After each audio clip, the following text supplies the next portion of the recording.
오늘 말씀은 베드로가 우리가 믿음의 삶을 살아가는 성도들에게 이제 예수 그리스도를 알고 우리가 하나님을 따르는 하나님의 백성으로서 또 예수 그리스도의 제자로서 우리의 남은 인생의 때를 어떻게 살아야 하는가에 대한 분명한 가르침이 되는 말씀이 되겠습니다.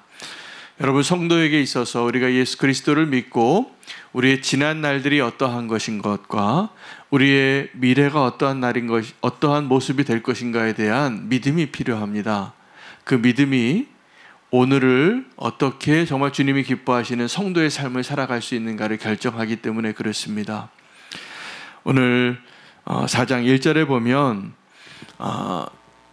우리가 오늘 삶의 모습을, 그러면 과거는 우리가 죄를 따라 방탕한 삶을 살던 그러한 죄악 가운데 살던 저와 여러분을 주님께서 부르시고 주의 자녀 삼아주셔서 우리가 이제 새 사람이 되었는데, 그럼 우리에게 허락되어져 있는 이 육체의 남은 때를 어떻게 살 것인가입니다.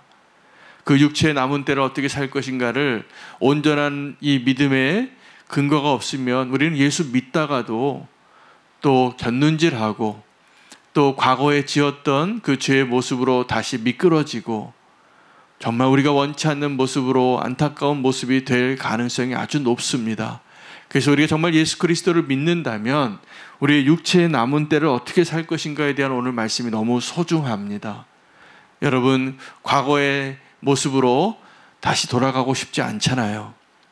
그런데 우리가 오늘 이 믿음이 없으면 오늘 베드로가 우리에게 말씀해 주고 있는 그 오늘의 육체의 남은 때를 어떻게 살 것인가에 대한 분명한 그 방향과 목표가 없으면 우리는 또다시 미끄러지고 또다시 이전에 살던 삶으로 살게 될 것입니다. 아마 저와 여러분이 그런 미끄러짐과 또 다른 연약함과 실패와 그런 방황을 다 해보셨습니다. 그래서 말씀해 주시는 거예요. 이제 우리에게 지금 이 시간, 오늘 우리에게 주신 이 하나님의 놀라운 축복의 하루가 그냥 허비되지 않도록 오늘 말씀을 잘 붙잡으시기를 바랍니다. 여러분, 우리 지난 날들은 다 후회스럽습니다. 사실은 다 그 가운데 어떻게 살았는가를 이야기하는데 3절 말씀에 이렇게 이야기하고 있어요. 이전에 우리가 사람이 육체의 정욕을 따라 살 때 우리의 모습은 음란과 정욕과 술 취함과 방탕과 향락과 무법과 우상 숭배를 하며 이방인의 뜻을 따라 살았는데, 이러한 모습은 지난날로 족하다는 것입니다. 여러분, 지난날로 족합니다. 오늘 다 나와서 간증 안 하셔도 돼요. 다 죄인인 거 주님이 다 아세요. 근데 우리에게 정말 필요한 간증이 있다면 오늘 내가 믿음으로 살고 주님과 동행하는 그 삶을 간증하셔야 돼요. 이게 하나님께 영광이 되는 것입니다. 여러분, 성도의 미래가 어떻습니까? 어떠할 것이라고 믿으십니까? 여러분, 저와 여러분의 미래는 어떠한 모습입니까? 두려우세요? 오늘 꼭 기억하시기 바랍니다. 성도의 미래는 영광스럽습니다. 할렐루야. 우리의 미래는 영광스러운 것입니다. 우리의 과거는 수치스럽고 우리의 미래는 영광스러운 거예요. 그럼 우리의 오늘은 어떻게 살아야 하는가? 오늘 그 말씀을 해주시는 거예요. 예수 그리스도가 걸어가셨던 대로 고난의 갑옷을 입으라는 겁니다. 여러분, 성도의 삶은 이 땅에서 육체의 남은 때를 사는 게 왜 우리가 다시 과거의 그 수치스러운 모습으로 돌아가거나 믿음의 길에서 벗어나게 되냐 하면 오늘 우리가 살아야 할 삶의 모습이 어떠한 것인가를 착각하기 때문입니다. 오늘 4장 1절 말씀 너무나 소중합니다. 같이 한번 읽을까요? 그리스도께서 이미 육체의 고난을 받으셨으니 너희도 같은 마음으로 갑옷을 입으라. 이는 육체의 고난을 받은 자는 죄를 그쳤음이니. 여러분, 우리의 믿음의 싸움이 어디 있냐면 우리의 지난 과거의 모습은 우리가 그 죄의 유혹, 육체의 정욕, 이방인이 살아가던 그 길을 따라서 싸울 때 우리가 다 졌던 거지요. 하나님이 원하시는 소망대로 살지 못한 것이죠. 그래서 우리가 다 그 음란과 정욕과 술 취함과 방탕함 가운데 살던 자들이었는데, 이제 우리 예수 그리스도를 믿었다는 건 뭐냐면 우리가 언젠가 영광스러운 그 구원을 받을 것이라는 그 믿음이 흔들리지 않고 오늘을 사는 거예요. 근데 오늘이 어떤 모습이냐 하면 고난이 많아요. 여러분, 성도의 삶 가운데 고난을 피해가려고 하지 마시기를 바랍니다. 두 가지 고난이 있는데 하나는 내 죄 때문에 당하는 고난이고 내가 잘못한 거죠. 또 하나는 애매히 당하는 고난이 있어요. 그건 아름다운 고난이라고 말했어요. 근데 예수 그리스도께서 이미 육체의 고난을 받으셨다는 겁니다. 우리가 예수 그리스도를 따라간다고 한다면 주님께서 받으셨던 그 고난 우리도 피해가려고 하시지 말아야 돼요. 이게 제자의 길이에요. 근데 그 고난이 사실은 우리가 고난을 아무도 원치 않잖아요. 근데 그 고난이 축복이라는 거예요. 육체로 살아가는 그때에 죄를 그치게 한 거예요, 고난이. 여러분, 우리가 좀 다 넉넉하고 편안하고 형통하고 부요하고 아무 근심이 없고 이 땅에서 천국 같은 삶을 살기를 원하는데 사실은 이 땅을 살아가는 오늘을 사는 성도에게 필요한 삶의 방식이 뭐냐면 예수 그리스도께서 당하셨던 그 고난의 삶의 길을 가라는 거예요. 그런데 이게 저주가 아닙니다. 저주가 아닙니다. 왜냐하면 육체의 그 고난을 통하여서 육체의 죄를 다 제하여 버리고 우리가 정말 승리할 수 있는 축복된 길로, 그 은혜를 허비하지 않는 길로 우리를 인도하시기 때문에 그렇습니다. 만약에 우리가 그 고난을 피하려고 하지 않고 담대히 믿음으로 그 고난을 대할 수 있다면 저희는 분명히 그 고난을 이길 수 있는 힘을 얻게 될 것입니다. 할렐루야. 성도의 삶에 있어서 고난이 없다라는 게 거짓말이에요. 성도의 삶에 있어서 고난이 있을 겁니다. 죄송하지만 있어요. 근데 그 고난을 이길 힘을 주시는 거예요. 그 은혜를 꼭 받으시기를 바랍니다.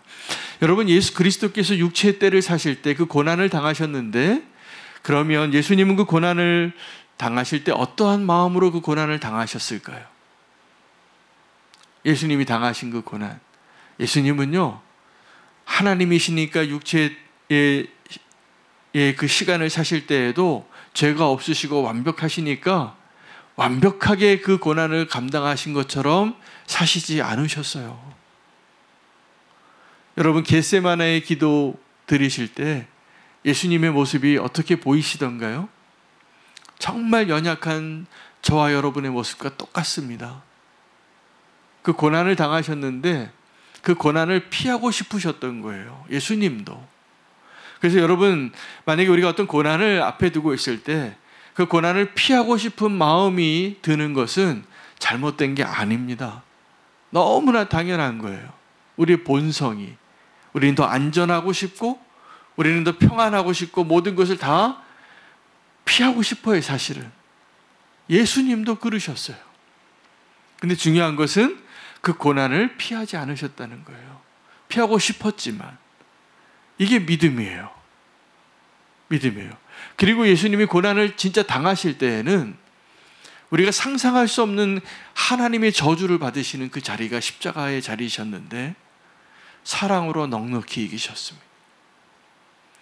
우리에게도 하나님이 그 사랑을 부어주신다면 우리의 육체의 남은 때 성도의 삶은, 여러분, 우리는 이 땅에서 호의호식하고 이 땅에서 부요하고 이 땅에서 형통하기 위하여 사는 것이 복이 아니에요. 우리에게 정말 축복이 있다면 우리가 이 땅에서는 그 고난을 통하여 죄를 이기고 거룩한 자가 되어서 영광의 면류관을 영원히 사는 그때에 얻는 것입니다. 여러분, 그 믿음이 필요한 거예요. 그 믿음이 없다면 우리는 하나님 됐고요, 그때는 그때고 지금 내가 누리고 싶어요 라고 말하고 싶으실 거예요. 믿음이 없는 거죠. 오늘 우리의 지나간 과거가 믿음이 없어서 죄 가운데 살고 이 세상의 풍속을 따라가던 그 모습은 지난날로 족하다라고 베드로가 분명히 말하고 있습니다. 여러분, 과거로 돌아가시지 마시기 바랍니다. 지난 날로 족합니다. 그리고 이제 우리 육체의 남은 때를 어떻게 살아갈 것인가, 오늘을 어떻게 살 것인가, 그 고난을 피하지 마시고 고난을 이길 수 있는 믿음을 주시는 주님을 의지하시고 신뢰하시는 것입니다. 여러분, 마지막 때에 우리는 어떻게 살아가야 하는가? 성도에게 있어서 남은 육체의 때는 종말의 시간이에요. 이미 정해진 것이 있습니다. 여러분, 우리가 모를 뿐이지만 이거 하나가 분명하거든요. 우리가 죽을 겁니다. 그리고 육체는 흙으로 돌아가고 우리의 영혼은 하나님과 함께 영원히 사는 그 자리에, 하나님이 심판하시는 그 자리에 우리가 육체로 부활하여서 그 자리에 서게 될 때 부끄럽지 않은 의로움으로 주님의 은혜를 입은 자로 살게 될 것을 믿으시기 바랍니다. 그걸 계속 바라보셔야 돼요. 그래야 이 세상에 있는 것이 더 화려해 보이지 않습니다. 그래야 이 세상에 있는 것이 부럽지 않아요. 그래야 이 세상에 있는 그 모든 상황들이 두렵지 않는 것입니다. 오늘 6절 말씀을 보면 우리가 지금 이 육체의 남은 때를 사는 것이 어떻게 살아야 하는가를 설명할 때 주님께서 우리가 육체의 남은 때를 믿음으로 살게 되면 그 믿음으로 살지 않는 다른 사람들이 우리를 비방하거나 조롱할 거라는 것이에요. 근데 그것에 대해서 대답은 이겁니다. 이를 위하여 죽은 자들에게도 복음이 전파되었으니 이는 육체로는 사람으로 심판을 받으나 영으로는 하나님을 따라 살게 하려 함이라. 이게 무슨 말일까요? 우리가 죽은 후에 하나님께서 그 죽은 자들 가운데서 가서 복음을 전한다는 것이 아니라, 여기서 죽은 자들이라는 의미는 우리가 예수 그리스도를 알기 전에 살던 자들의 모습을 이야기하는 거예요. 근데 우리가 그런 죽은 자들 가운데, 사망의 그림자 가운데 있을 때 주님께서 우리에게 복음을 전해주신 거예요. 그래서 우리가 그 복음을 듣고 육체로는 우리가 어쩔 수 없이 심판을 받게 되겠지만, 죽음이죠. 우리가 죽는다는 것은 그 죄의 결과의 심판의 결과니까. 그러나 영으로는 하나님을 따라 살게 하고, 오늘 이게 나중에 얘기가 아니라 오늘 저와 여러분이 살아가는 그 오늘을 영으로 하나님과 육체의 소욕을 따라가는 자가 아니라 영의 소욕을 따라, 성령의 소욕을 따라 살게 하셨다는 것이에요. 이게 예수 그리스도와 오늘 동행하는 모습을 베드로가 말하고 있는 것입니다. 여러분, 만물의 마지막이 가까워졌다라고 말하면서 이 마지막 때를 사는 방법을 이야기하는데, 첫 번째는 깨어 있으라예요. 여러분, 육체의 남은 때는 그 종말의 때를 의미합니다. 그 종말의 때, 오늘 우리가 살아가고 있는 때가 그 종말의 때인데, 이 종말을 어떻게 살아가야 하는가? 깨어 있으시기 바랍니다. 졸지 마세요. 졸지 마세요. 깨어 있으시기 바랍니다. 이건 영적으로 깨어 있으라는 거죠. 우리가 졸면, 영적으로 깨어 있지 못하면 세상에 사는 방식대로 그냥 떠밀려 가게 되실 거예요. 분명해요. 여러분, 우리가 믿음으로 사는 주의 거룩한 교회로 부름을 받아서 우리의 육체의 남은 때를 어떻게 살아야 할까? 깨어 있으시기 바랍니다. 정말 믿음으로 사시기를 바랍니다. 믿음으로 살다가 자꾸 우리가 혼돈스러워요. 언제 혼돈스러우냐면 이 세상을 보니까. 여러분, 그 믿음으로 자라던 청년이 회사에 딱 들어가서 이제 요즘은 그런 회식을 잘 하지 않는데 제가 젊을 때만 해도 그런 회식이 많았어요. 회사에 들어가면 신입사원이 나 예수님 믿는다고 술 안 마시겠다고 그러면 꼭 어떤 상사가 있냐 하면 이런 상사가 있는 거예요. 나도 교회 다녀. 나도 집사야. 너 회사 생활 잘하려면 여기서 한잔 해야 돼. 이런 성도가 있었다는 거예요. 많아요. 정신 차리시기 바랍니다. 깨어 있으시기 바랍니다. 여러분, 우리가 세사에 적응하고 세상에 적응하기 위해서 우리의 믿음을 타협하라고 말하는 그런 혼돈스러운 성도 아니십니까? 혹시? 우리는 서로 깨어 있으라고, 우리가 믿음으로 살면 승리할 수 있다고. 그리스도께서 고난을 당하셨던 그 옷을 우리도 입으시라고. 함께 다니엘의 세 친구처럼 뜻을 정하여 왕의 진미를 거부하고 그 이방인의 나라 페르시아에서도 하나님의 살아계심을 증명할 수 있었던 다니엘로 살아야 되잖아요. 여러분, 이게 우리의 과제인데 그건 다니엘의 얘기고요. 저는 믿음이 연약한 자예요 라고 말씀하지 않으셔야 됩니다. 왜 다니엘의 이야기를 우리에게 기록하고 전해주셨을까요? 우리도 그렇게 살 수 있기 때문이에요. 그리고 그렇게 사는 것이 정말 축복이기 때문이에요. 마지막 때를 깨어 있으시기를 축복하고, 하나 더 필요한 것은 뜨겁게 사랑하라는 거예요. 사랑하되 뜨겁게 사랑하는 것. 여러분, 사랑이 익숙해지면 그 사랑이 우정이 됩니다. 근데 뜨겁게 사랑하시기 바랍니다. 뜨겁게. 그것이 우리를 살리는 길이라고 말하고 있습니다. 더 사랑하시기를 바랍니다. 그리고 이제 마지막 때를 사는 것 세 번째, 베드로가 이야기하고 있는 핵심은 너희는 그 마지막 때에 은혜를 맡은 청지기처럼 살라는 거예요. 여러분, 마지막 때 우리가 자꾸 주인 되려고 하기 때문에 실패하는 겁니다. 여러분, 청지기는 이거 하나가 분명해야 돼요. 청지기 가운데 맡겨진 것이 다 다릅니다. 달란트 비유처럼 어떤 청지기에는 하나 맡기고, 어떤 청지기에는 5개 맡기고, 어떤 청지기에는 10개를 맡길 겁니다. 그건 주인의 결정이에요.